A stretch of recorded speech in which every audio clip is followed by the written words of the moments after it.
Hello, everybody. Welcome to another edition of the After Action Report. Yes, it is on a Tuesday, but it happens sometimes. We appreciate you joining us, and Admiral Tater's Ship Shop also appreciates you joining us. They are sponsoring the show, and like I have said many, many times before, if you want the gold standard in Armada accessories, this is the place to go. You've probably seen a lot of the stuff being given away as prizes. It is definitely where you want to go to get the things to help you play your game. Helps you store your game, helps you organize. Let's face it, if you've got something that is not a ship that you want for Armada, Admiral Tater's Ship Shop is where to go for it. So tonight, again, like I said, we are doing a special show because we are on a Tuesday night. Our schedules kind of got crossed up, and it made it really difficult. I'll be perfectly honest, part of that was my fault. I was at the Aquabat show last night in Louisville, which was friggin' awesome, but you don't need to know that. But what we've got going on, we will have a lot of the normal shows. I'll kind of cut into that at the end of the show. Let's go ahead and introduce everybody that we've got on tonight. You will notice that Ruben is not with us. Ruben is on a well-deserved vacation. But we do have Nick. Hey. And we do have Garrett. Hey, what's up, everybody? So how have you guys been? Been busy.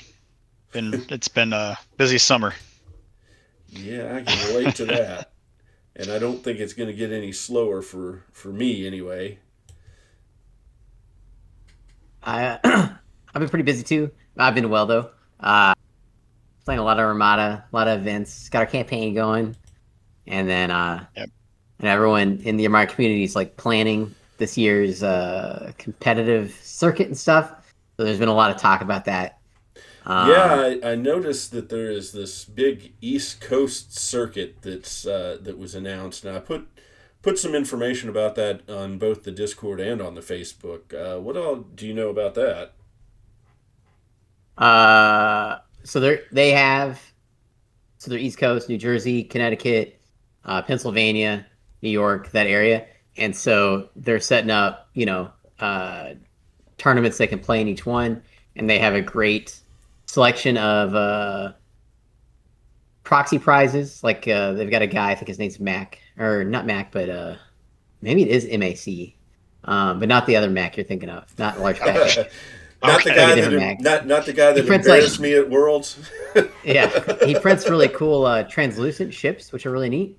Like they look like Forest Ghost ships. Anyways, they're doing that, and I don't think I'm supposed to say anything yet. Maybe I am. I'm doing like trophies and stuff for ARC events, so including like acrylic ship tokens, like really special ones. And then so that's going on, and then of course there's tournaments. Europe is really organized. Like they have all their stuff organized, scheduled, and done. Oh wow! Until like next year, so they're on point. So we got those going on. Other than that, see, for me, my time is being sucked up partially by the fact that I've gotten into painting again, and so I've started painting ships, and I'm actually working on the fleet that I've got for Rebellion in the Rim. So hopefully, before we're done with the campaign, I will have that fleet completed. Oh yeah, that's a good idea. I don't know. I guess we should have added that like as a rule. You have to bring something painted each time you come. Yeah. Well, tonight, speaking of campaigns, that is what we are going to talk about. We're going to talk about the good, the bad, and the ugly of campaigns. And, of course, we welcome your comments, your questions, your suggestions. We have played a lot of campaigns, but we're going to start off with the one that we haven't really played, just to kind of get into a little bit of why we haven't really played it. And some of you may be familiar that the Coreillian Conflict was actually the first of the Armada campaigns. it had a lot of differences to it. For one, it started with 400 points, which, while I personally, I'm not a big fan of doing bigger point games in a campaign setting, but leading into the show, Garrett, you said you were all right with it. Yeah, I don't think your point sizes matter at all, really. I think I made a joke like we could each have 1,000 points. All that would be different is the battles just take longer. Yeah. I dread to think of what a pivotal battle would be with 1,000 points each. Yeah. I think the Coreillian Conflict's issue was it was less of a campaign and more of a organized way to schedule battles. Okay. It has a lot less strategic depth. And after we've played with all the additions we've homebrewed into our Rebellion of the Rim, like it seems really basic. I was gonna say even our Rebellion of the Rim is so removed from the original. Yeah, it's hard to remember. Like a lot of the tokens are pretty useless. Like diplomat, like the original diplomat. Like I don't even know why you would have that token.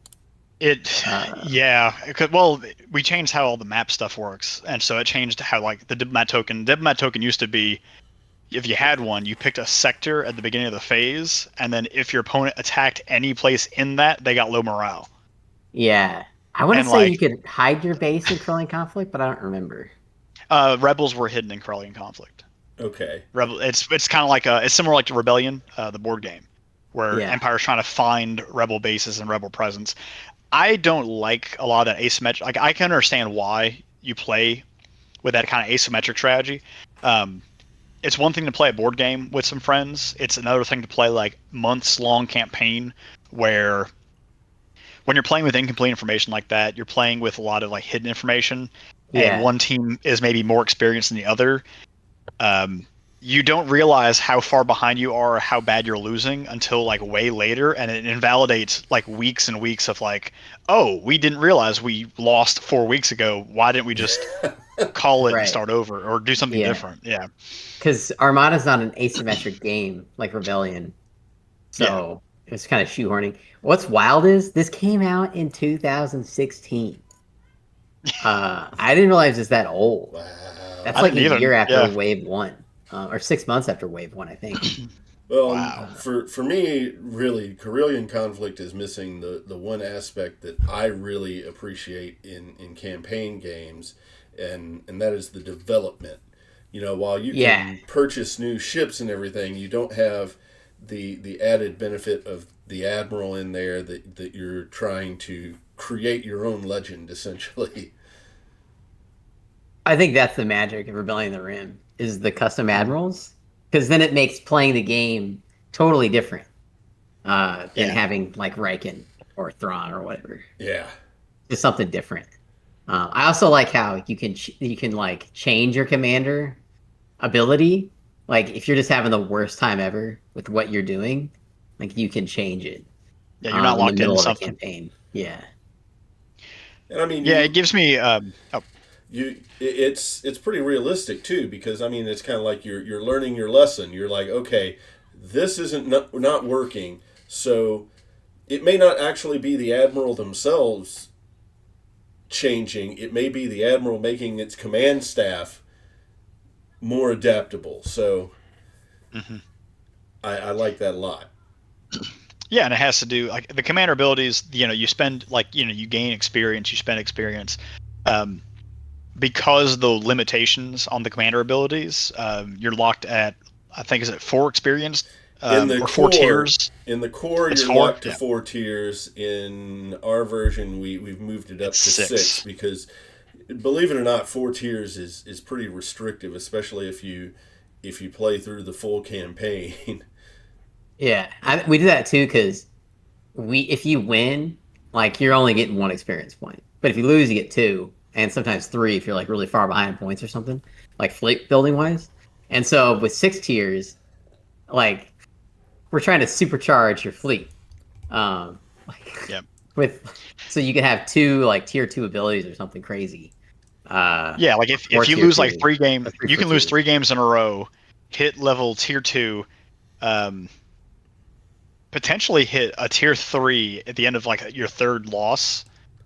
If you are also down points, you could hit a tier 3 upgrade, and then basically at that point, your next like 3 experience would go into a tier 1 ability, and you'd be done on like in like 4 or 5 games, which is like half of a campaign. Yeah. Right.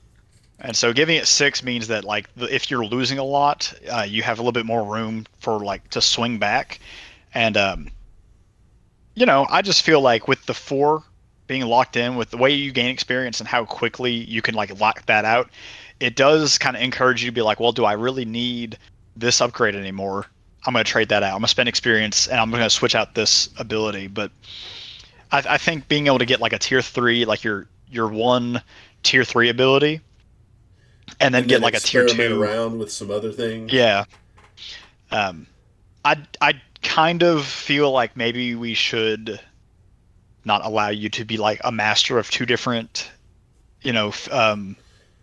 commands, right? Like you shouldn't be able to do master gunnery 3 and master engineer 3. Well, I don't know. If you can't win, like let them do it. Not? You know what I'm saying? Like whatever at that point. I don't know. I'm kind of leaning more towards Nick's thoughts on that, and you can still hold on. The whole point is to make them powerful. Right. Yeah. But you can get powerful without topping out 2 different trees, if you follow what I'm saying. But like they need it. Well, I'm also wary of the fact that, okay, let's say I lose like my first 3 games and it jumps me up in experience. Now I've hit my tier 3. Then I win 3 games in a row, and I just happened to, because of the campaign, I'm now getting enough experience where by the end of it, I've won 4 games in a row, and I can still max out my 6 tiers and get 2 master tier 3s, and I haven't lost a game in an entire act. You might need that. I mean, I'm not deathly opposed to it. I'm just thematically, I think there should be one thing that you're really good at. As far as mechanically, I'm fine with it. Yeah, sure. I don't know. I just feel like if you're gonna make it to the end of this thing, that's part of it's like a power fantasy thing, like in a lot of board games. At the end game, right? It's fun to be really powerful. It's max level. Yep. Right. I get it. No, I don't disagree. I'm worried about balance. So yeah, that's fine. That being said, one of the other factors in the progression in campaigns is the point cap. Do you think there should be a point cap, or do you think that maybe the point cap should be raised, or do you think it should be eliminated? There definitely needs to be a point cap. Yeah. The only thing I would do different, if you could like store upgrades, and then like retool your fleet with your stored upgrades or whatever. Like, I have a hangar full of fighters that I don't usually use. Well, I'm going to take one of my ships out and bring a bunch of fighters for this one mission. Which I think that's more Coreillian Conflict, I want to say, because like they would have battles with unequal points. So I think that's a good idea. I wouldn't mind the idea of almost like a sideboard, right? Like you have additional points that go in, like kind of what you're saying. You have just additional points set aside. I mean, that's kind of neat. That's a neat idea. That just makes it's hard. It's a lot of organization, I think, to keep that balanced, because part of what makes this campaign kind of exciting is you don't really know what your opponent's flying when you are building your own fleet. So if you go, okay, well, I'm going to bring just a bunch of I have extra points on the side. I'm going to put extra squadrons or, just whatever. And then once I see my opponent's fleet, I know what I want to fly. Everybody's going to do that. And then it just kind of turns into everybody doing the same, instead of at 200 points, everybody's doing the same 250 points. And then we're just kind of back where we started. Yeah. So in the original campaign, before we made any changes, what would you say is the high point of the campaign? What did it do very, very well? Pivotal battles are fun. Yeah, pivot battles. That's a good one. Yeah. Now, what do you think? Why do you think pivotal battles are the high point of it? Um, it's the same reason I really like Sector Fleet. It's you get to see a lot of ships on the mat together, side by side. Our first campaign, we had a couple lists because the first campaign was a 4-on-4, so we had 8 players, and we had a couple lists on both sides that brought like multiple squadrons. And so our first like pivotal battle was like an 18-on-16 squadron battle, and it was just being like completely flacked by both sides. Everything was kind of flying towards the middle around like that squadron fight, and it creates a sense of scale that you don't often get to play, especially if you don't have the means of playing a lot of sector fleet. Um, when you can bring a team together and everybody's kind of like yelling and cheering, and the table we had 4 players on each side of the table, all their upgrades, all their cards, all their dice. It created a really fun team event. Yeah, I agree.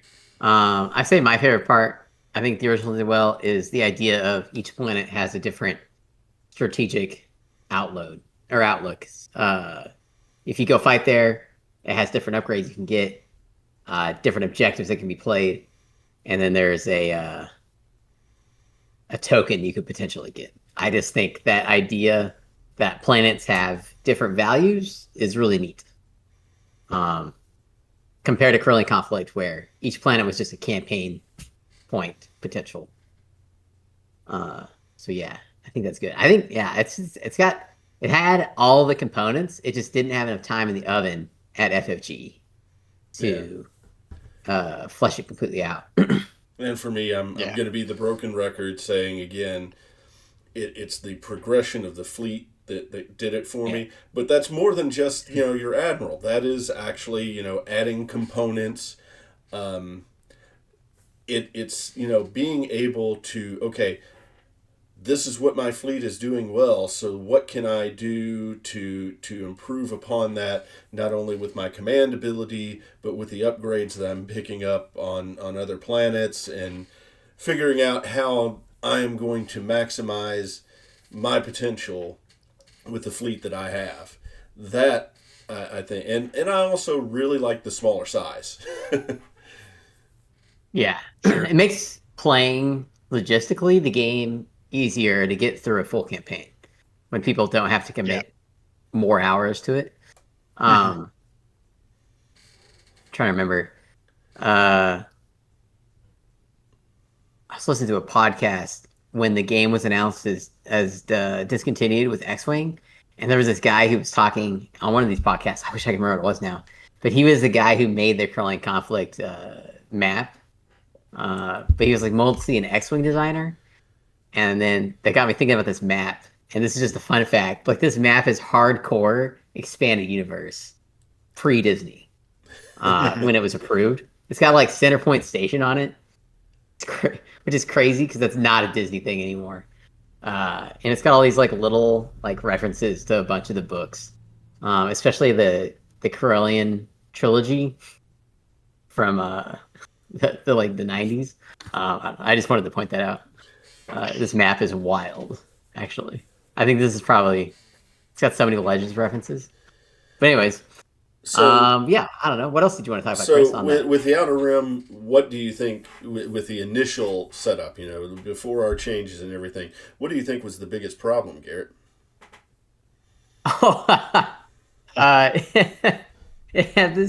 The mechanic is, if you win, you get rewarded more, which makes sense, like, in your head, but, like, you steamroll the losing team so fast, because you get more XP, a better upgrade, and then the loser gets less XP, and a worse upgrade. So, you win 2 times in a row, it's game over. And then the presence. Really, I thought maybe I haven't read the original rules in a while, so I thought the loser did get more XP in the original setup. Like, there only were some down by like 25 points or something. there was some catch-up mechanics. I'm trying to remember. I'm trying to separate what we've added. Yeah, and it's what hard. was It's hard to do now. I don't think it had one. I think it did. It just wasn't like the difference being like, oh yeah, you get a 12-point turbo laser, and then your opponent only gets a 6, means that like, oh cool, I get the good ones. Like, there was something that you got as the loser that was, I thought maybe we added. Maybe I'm thinking of what we added. I don't even. Yeah, It's I been mean, a while. again, I think it has so, like, been a long time. They had a mechanic to where you could retire the fleet, Yeah, I knew that. and then but you got less stuff back. Like it was totally useless because you would go back to 200 points. Yeah, Garrett and I are both looking at our books now. Let's see. So my book's all the way upstairs. I'm not leaving to go get it, but No, that's okay. No, man, there is no. I don't think there was any comeback, okay. which is Maybe just it's the nuts. losing team. The team that was down got initiative, and that was supposed to be Maybe. enough. I don't. Yeah, because the team with the initiative gets to choose the pivotal battle missions, Yeah. which can be helpful. But yeah, I'm trying to remember. I mean, off the top of my head, I don't. Yeah, I Who mean knows? that's and I mean what's really odd about that is the simple fact that we've made changes and we still have issues with snowball effect. So It's just- and it's I was hard going to to- get into yeah. to what might cause the snowball effect, but in the original campaign, there's no doubt about what causes the snowball effect. Yeah.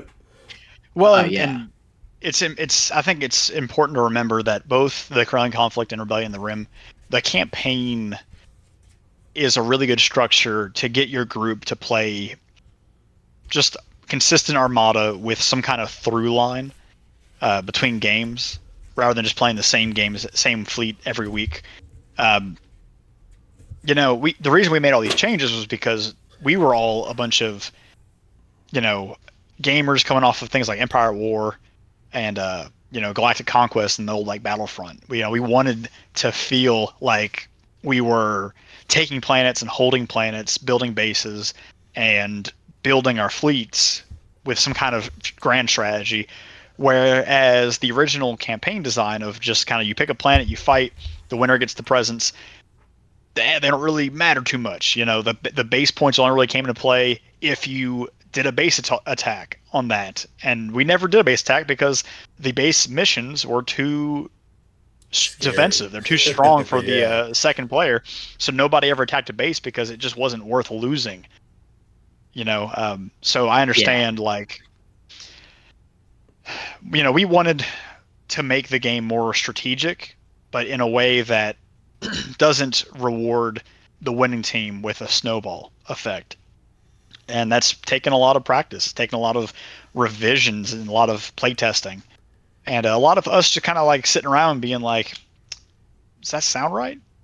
Yeah, honestly, we after every game we're talking about, okay, is this really working the way that we want this to work? Because it is so easy I mean, 1 week, if a team has a bunch of bad rolls, which has happened and happened last week, from what I understand, things can get out of control because even though we are trying to tip things to where the loser can keep up with everything that's going on, still the benefits that you get from the planets on the map can really, really outweigh the benefits of what you have on the fleet.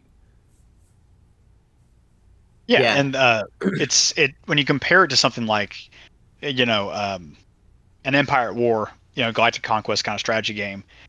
It's one thing for a one-player game where you're jumping from planet to planet. You're expecting to win most battles in a single-player strategy game. But when you're playing against a team versus team, the ultimate goal is that you have a close game every week, right? You're either tying or you're going 2-1. Next week's gonna be 1-2. In order to keep the game kind of balanced, it has to follow this progression, and you can't control that. You have fleet composition, you have player skill, all these things. You have dice. All these things can come into, and you have a blowout week where somebody goes 0-3, and if that puts you too far behind, then next week you go 0-3 again.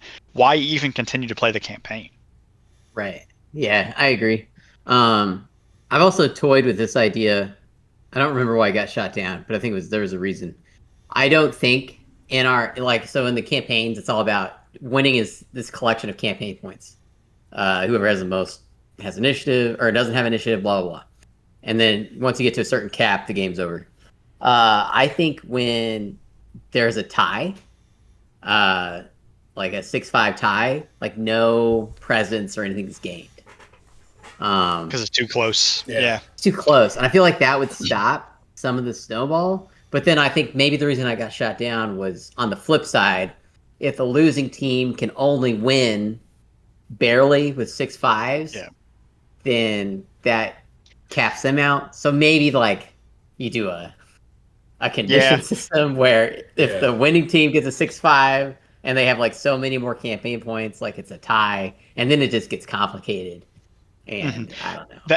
That definitely, I feel like that puts a lot more control in the second player, like the defending player, because if I'm going to win the objective off of a tie, then I'm going to withhold my forces. I'm going to slow roll. I'm going to deploy against my back edge, and I'm going to wait it out and see, can I get 8 points up on you and make it a neutral win? Because I'm already strategically, our team's ahead, so I don't need to commit anything because I don't want to risk losing anything. Because if we go neutral, I'm still winning. And I mean, I get that does encourage aggressive play. And honestly, on a 3x3, it's a lot harder to have that, like, I'm going to deploy in the corner and we're not going to engage, because you can't get away from anything. Even speed 2 ships are going to get across the board in a 3x3. Yeah. So I almost wish the map was 3x4. It's a really weird number. Just that little extra bit. It would like help the objective. And then I also think that there's way too many obstacles on the board for 3x3. I disagree. 3x3, I disagree. I love it. I love it being crowded. There's more. There needs to be more. No. It's like, why are we having all these battles like in this hazardous zone? Yeah, that we've gone a long time on what Garrett thought was the issue with the original campaign. What about you, Nick? Sorry, I had to grab my laptop charger. So the original campaign, I think some of the issue, well, and I kind of said my piece, is that okay, we're good.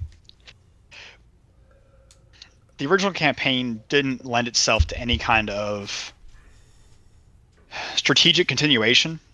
It didn't feel like a campaign. Yeah. We were just picking planets, getting upgrades, and then every week, like, I didn't make I was Grand Admiral in that first campaign, and I didn't make like a strategic decision on where to send people. I just said, hey, what upgrade do you want? And I looked at the map and I said, okay, you're going here. And like, that was the extent of it. There was no like plan. There was no, it never gave me the opportunity to feel like I was outsmarting the other Grand Admiral, because there was no strategic weight to any decision that we made. Because if we go to a planet,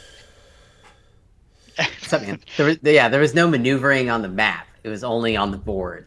So it was and you couldn't even get like an upgrade advantage because your opponent had to defend at the same planet, so you both got the same upgrade. So it wasn't like, oh, I'm gonna go for squadrons, because they built fleets. They're all squadron players, and we only have one squadron player. I'm gonna go to a planet with more squadrons. Well, then they're gonna defend it, and they're gonna get more squadrons too. So we're not really moving. We're not moving the post anywhere. We're just kind of maintaining. Always, Benavin is saying original campaign was strictly for upgrades. Mm-hmm. Yeah, basically, right. That's what you're playing for. Yeah, and if you picked a bad fleet to start with, then you're just having straight up no fun. Yeah, well, and we learned a lot of lessons in that first campaign. Yeah. Don't pick the same. Don't run like Don't try to run the same ship, multiple copies of the same ship. Like Jason with his hard cells was the prime example of that, because he could not get Yep. the upgrades to match up to follow through with his strategy. It's not saying you can't have multiple hard cells. It's just that you want your hard cells to have different purposes different within slots.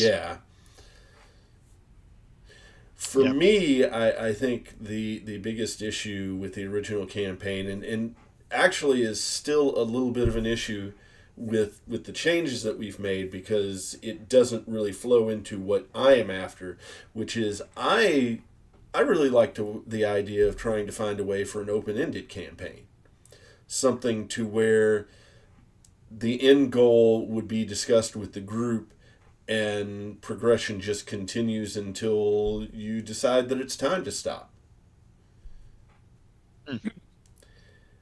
I have some ideas on that, but that's something that we'll talk about a little bit later. The big thing is, for me, the thrill of it is advancement, is making the fleet what you want it to be, and so some of the other aspects are not as important to me. Yeah, I feel like an escalation league type of thing would work for that.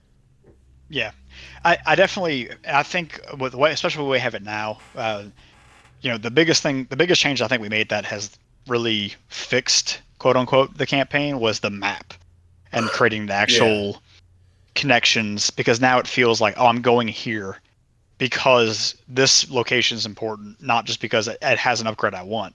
It blends, you pick locations that are strategically important and also give an upgrade that your team needs. It lends itself to more emerging narrative as well.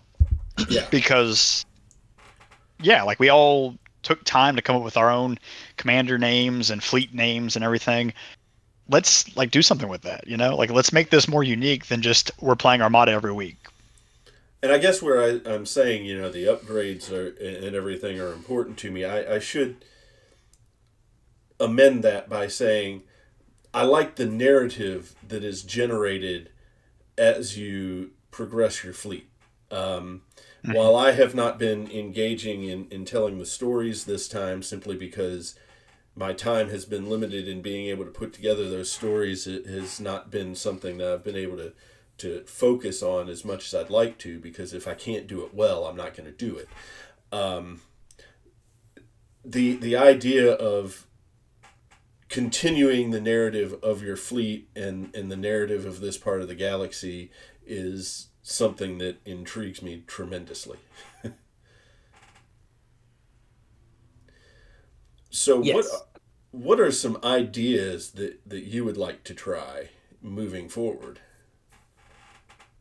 Like in our current campaign, or like, what do you mean? If we were to do another campaign, what are some things that we haven't tried before that you think would be interesting to try? Some fun little twists to the campaign formula. I would like to do something more engaging with team fleet building. And what I mean by that is, let's say both. I'm going to kind of borrow, because when Garrett brought this up earlier, the idea of having extra stack of upgrades. I think if as a team you say, okay, we're 3 players, we're going to build 200 points. If you built 600 points of fleet and then assigned it to certain players, that would feel kind of interesting, because the pivotal battles would be more like, this was one big 600 point fleet that was designed to work a certain way, and we broke it into different task force. I feel like in order to do that, you would have to have okay, let's build a 650 point list, cut some of the upgrades out of it, and then what upgrade, let's say our capital ship is going to be the Star Destroyer, right? What is that ship going to look like? It has this update, that upgrade, it has everything on it. Then when you go to divide up your initial task force, you strip everything off but one upgrade to get to keep. And do something like where you have, okay, in our fleet we have these upgrades and these ships. Now we're building task force with these components. Who wants what? You could take that actually a step further, and it would be pretty interesting. It also add an element of surprise to your opponent, to where between battles you could actually mix up pieces of the fleet. Now, part of that would be dependent upon location, because then you're dealing with the low fuel and things like that. But the ability to reconfigure what a player is flying out of this limited pool that they had picked up at the start of the game is an interesting idea. Yeah, like maybe maybe you do like put an extra Gazanti aside, and then you see how the first games go, and then somebody goes like, okay, I really need a comms net in my fleet. Turns out I didn't build it correctly, and I thought maybe one comms net was going to be enough tokens for my large ship, but I think I really would benefit with two. Let's change it around a little bit, refit it, and then you can pull that out of your team supply. I don't know, something like that would be kind of neat. Think about this: when you get together for the pivotal battle, at the end of the pivotal battle, you take all the ships with the way that they're built at that moment in time, and you as a team can decide to shift ships around within that. That could be interesting. That'd be pretty cool. That would really be helpful with like squadrons. Like, say you end up defending on a squadron planet, and you're like, well, I didn't really want squadrons, but I'll take two, and then refit them after the pivotal to our squadron pusher. Yeah, that could be kind of neat. That could be interesting. Yeah, fleet logistics. Definitely for the campaign background. I think there's a lot of room there, because when you play games like Rebellion, the board game, or Empire at War, where a lot of it is building, part of the game is managing your resources, managing your production, building replacements for what you're expecting to lose in battles. Rebellion Rim right now doesn't really have anything like that. Yeah, it is very, very difficult to add ships in Rebellion in the Rim, and with good reason. I'm not saying that, because that could unbalance what you've got in the core setup. Does the refit and expand fleets even allow you to change ships? If you retire the fleet is what it's called. Gotcha. Yeah. But then you start over with 200 points. Yeah, I can't remember if Ruben changed that to where you get some more points back, but I don't remember the top of my head. I know we talked about like the repair yard tokens add like points when you're trying to refit. That could be something. There could be room for that. Like using your repair yard represents like a shipyard. Yeah, there used to be a facility. In the original, you could exchange multiple resource tokens and something else to get like an SSD or get an additional large or something like that for pivotal battles. Yeah. So what about you, Garrett? Is there anything interesting you'd like to try? Yeah, I'm always on the hunt for how to make this map better. We've added so much stuff to it.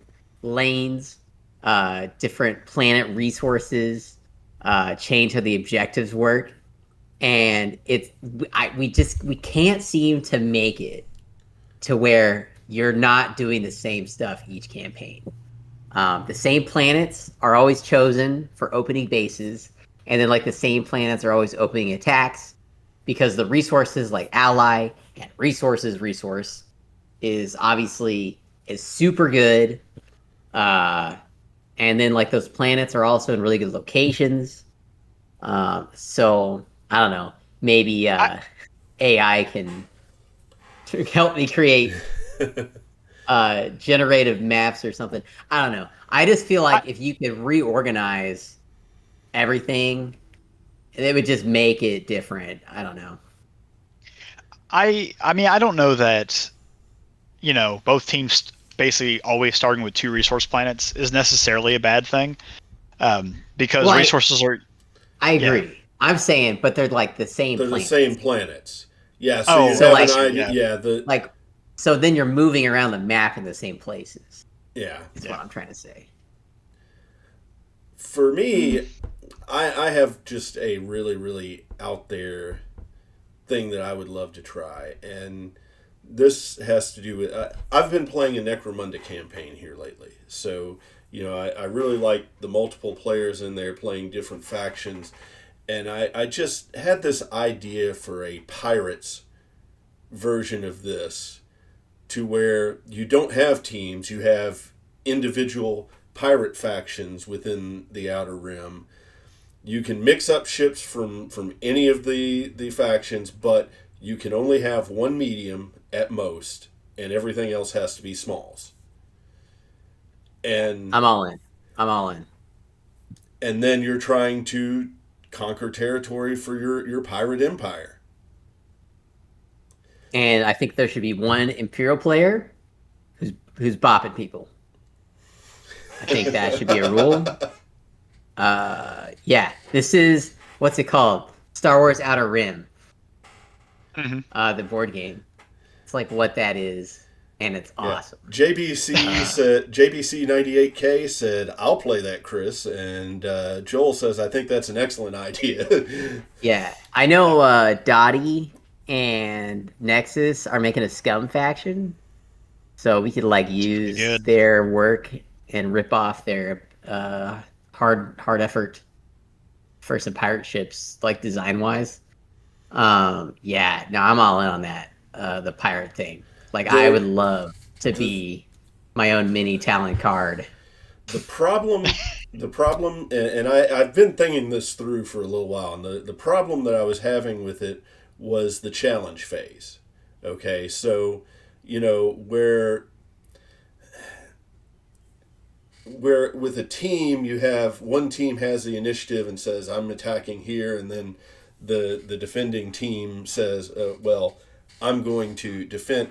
With this, it would have to be more like a call out. So Nick has a planet that I want, or perhaps there's a planet that is available, but Nick is the closest defender. So I say, I am going to go after this planet. Then you have to give everybody a chance to say, oh no, I'm stepping in there and keeping you from getting it. And I don't know how you determine priority in that for who declares the challenge and who declares the defender. You just do three-way battles. Right? That's such a pirate thing, right? A third party it. Mars is saying Empire are like the police in GTA. A player get too big, the Empire goes after them. Yeah, I think the Empire should have patrols. They put pawn markers, and if you happen to pick a place where the Empire is, the Empire and you and the other pirate player can show up there. Of course, here's something insane, and all four of you show up. Here's an interesting The Empire idea. needs to have a bounty system. Let me look at that. I hadn't thought about the Empire being involved in it at all, but when you introduce that and the idea that Mars threw in there, I'm just thinking along the lines of, okay, so on my assault, I declare that I am going to attack this planet, and everybody has the chance to declare defenders, but there is an Empire player that if there is nobody available to defend, the Empire player is the one that comes in and defends that planet. Yeah, that could work. I also like the idea of the Empire putting down, you have patrol tokens, and so the Empire has to place so many tokens. Half of them are blank, half of them are active patrols, and so you might be attacking a planet, and that planet has a marker on it. Now you don't know until you get there, is there an active Imperial patrol going on in that sector?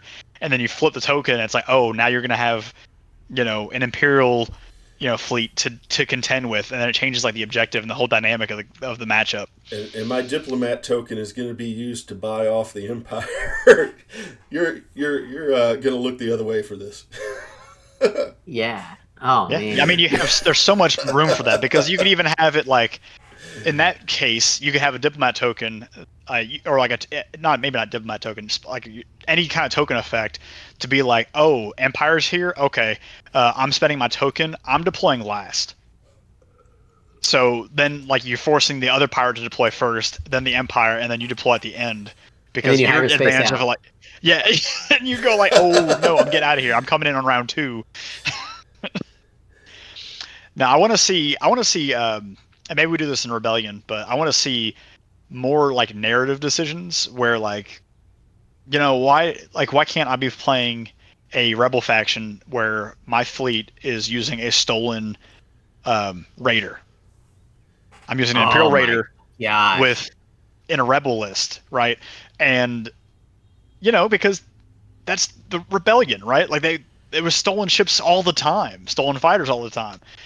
You have defectors, That's look where at we need a dungeon master to right. oversee the world The arbiter. and just like make up scenarios Yeah, for create a everyone to story. participate We in. we will have a I would campaign moth.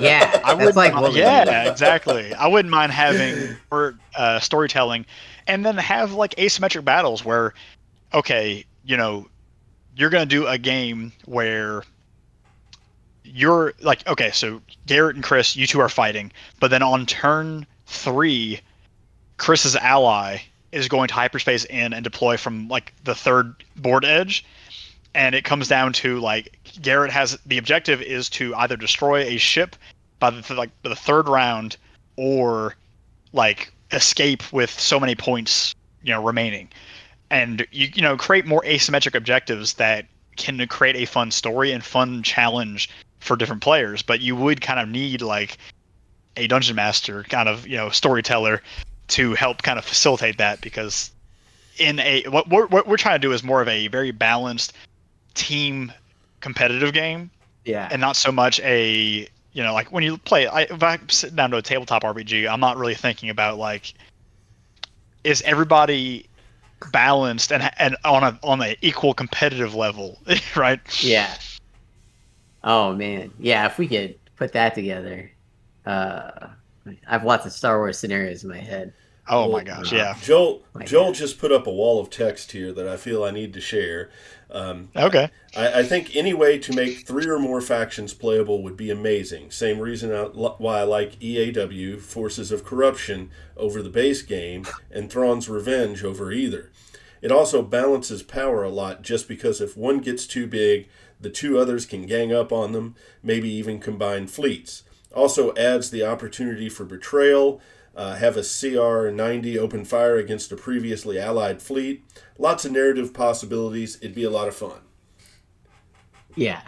Yeah, Yeah, I yeah. would love to see, and maybe this would be easier for us to implement, would be like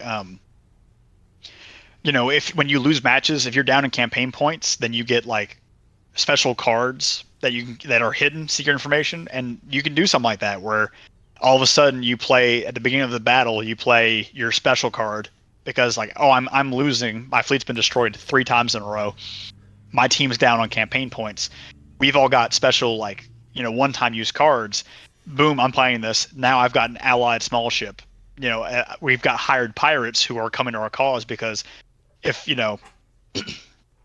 um, if the rebels are losing to the Empire, then they're rallying people because the Empire's been winning so hard. Their oppression is causing more unrest, so the rebels are getting more allies to their cause. And if, say, the rebels are winning and the Empire is like down, then because the Rebellion in the Rim is an outer rim conflict, so Yeah. the Empire's like, okay, like Grand Moff Tarkin is sending another fleet into the outer rim, and so everybody gets like an extra reinforcement, for their fleets or something, just to help push it. And those can help swing those like comeback mechanics a little bit. Yeah. Because if you're winning so hard, like you don't want to quit because you're winning and you like winning, and the losing team wants to quit. So make them overpowered, and if they're still losing, there's something else going on. Yeah. But Yeah. like let them like all of a sudden, home one, is added to their fleet for free. Like, if they can't win with a whole extra ship, what are we doing? Yeah. I think something like that's a good idea. Yeah. Well, based on this conversation, I'm going to have to get to work on that Pirates campaign, and I may have to play Moth for it and just. I feel like we back should for play. it. We should just like have a game night where we play the Outer Rim game Yeah. and get some ideas from it, because that game is good. It is, yeah. It is I clean. actually own that game. Yeah. And the first expansion. I haven't gotten the second expansion for it. But I think it's only got the one. no, It's the there's Shadow. two now. On Outer Rim? Yeah. What's the second one? I can't remember exactly. I saw it when I was out traveling at a game shop, but Not. There's just the unfinished business one. I thought there was another one. I promise. Okay. Just the one. Well, won't be the It's- first it's time done. I've lost my mind, but I wish there was more. It came out before they did Mandalorian, so there's no Mando content, yeah. which is wild. Oh. They could have printed money on that expansion. Whatever. I don't know, man. And Mars But they is would, like, made confirming. Mars is confirming there's only one. Maybe I saw something about them working on another one. I don't know. I think maybe you think Are you the thinking about Mandalorian Rebellion? game. No, Rebellion that's is one not too. it. But anyway, we're gonna have to cut it short here now because I have something coming up right after the show. But I want to thank you guys for all your input and joining me for the show. Next in 2 weeks, we should hopefully have Ruben back from vacation. So, not sure what we're going to talk about yet, but we'll have something Campaign. to say. Probably. More campaign stuff, yeah. Yeah, we're all. I don't know about you, Garrett. Our team's ready for Thursday. I'm always ready. So like I didn't say that, but like I'm basically role playing a pirate now. Like I am a Death Sticks addicted Skakoan. I was like not important in the Clone Wars because I was always high. I was left in the back lines, and like I just get this phone call on the HoloNet that everyone's dead. Wat Tambor is gone, and I was like, oh man, I gotta get out of here. But I got to get blazed first. Yeah. Let's say your admiral performs pretty well for despite his Oh intoxication. yeah. That's why Joel's so mad. So funny. Yeah. All right. Yeah. Hopefully we didn't get mirror matches again this week, but we'll talk about that Thursday. All right. Well, you guys have a good night. Thanks for being on. Yeah. Anytime. Yeah. See you, Chris. See you, Nick. Good to see you. All right, so I want to thank you guys for joining us on the show. This has been a more active chat than we have had before, and I am thankful for it. Thank you guys for watching. Let you know what we've got going on for the rest of the week. On Thursday, we will have Mid-Rim Mayhem, which will be a continuation of the campaign, so it's going to be pretty awesome. Then hopefully on Saturday, but I can't guarantee it's Saturday. It may be on Sunday. We will have the Rise of the Empire wrap-up where we'll talk about what went on Thursday.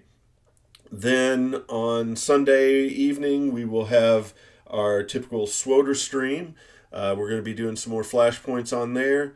And that pretty much rounds out the week. So I am also curious, and I hope you guys will comment on Discord or on Facebook or in the comments on YouTube on the channel there. I am considering doing some content based on ship painting, and I would love to know if there is any interest in that whatsoever. That'll let me know whether or not I'm going to move forward with that. Let me know when you can, and I hope you guys have a good night. Thank you again for watching.